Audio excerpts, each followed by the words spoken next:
We today trust, and we would get into a car with a strange man and drive all night across Europe because somebody else gave him a great rating. My Uber driver this morning, who took me here, has had 5,000 five-star ratings. I liked him already before I even got into the car. So what's happening today now is we have another model of trust, and we have to understand that. When we go to the cinema, we don't listen to what the film producers say about it or what the film reviewers or critics say anymore. We listen to what our friends say.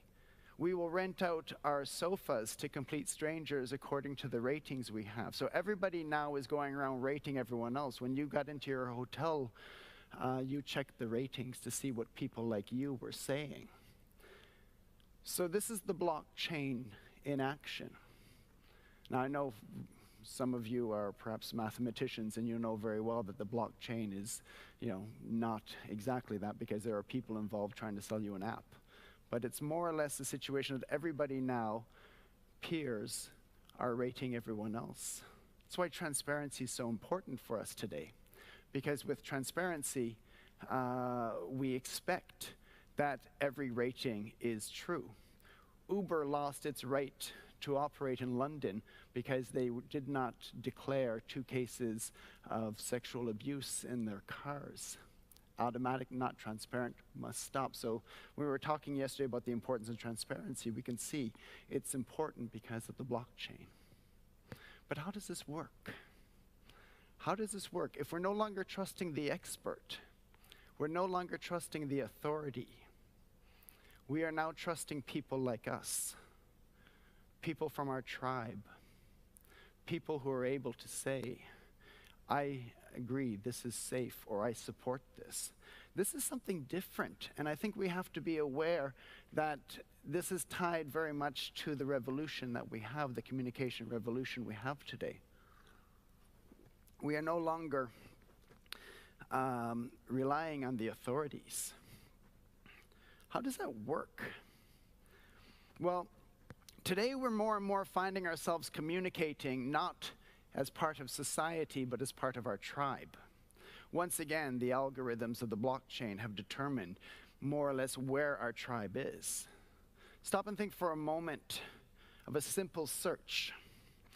Whenever I feel vulnerable, I don't understand something, I go to my friend Google.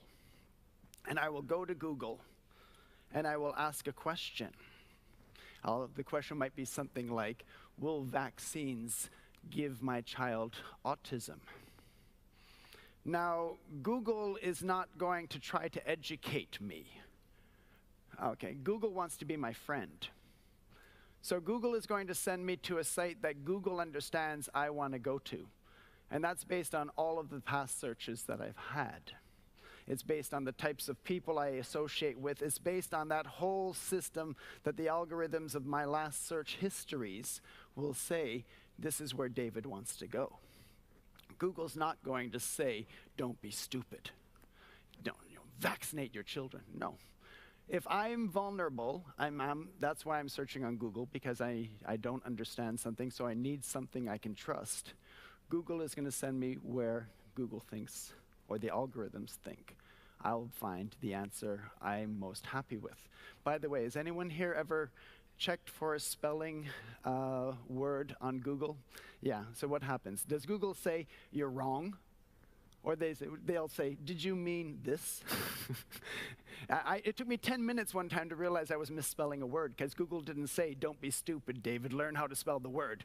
Because Google doesn't want to tell me. Google wants to be my friend. And so when you realize that, I will then be put into a tribe with other people who think like me. And so maybe I may be very concerned about vaccinating my children, and I'll find other people who are concerned about vaccinating their children. And they'll tell me, it's okay, David, I understand. There are other ways. You don't have to. And I'll feel good. I'll feel trust. I won't have good advice, perhaps, but we have to understand that this is how the trust mechanisms are working today.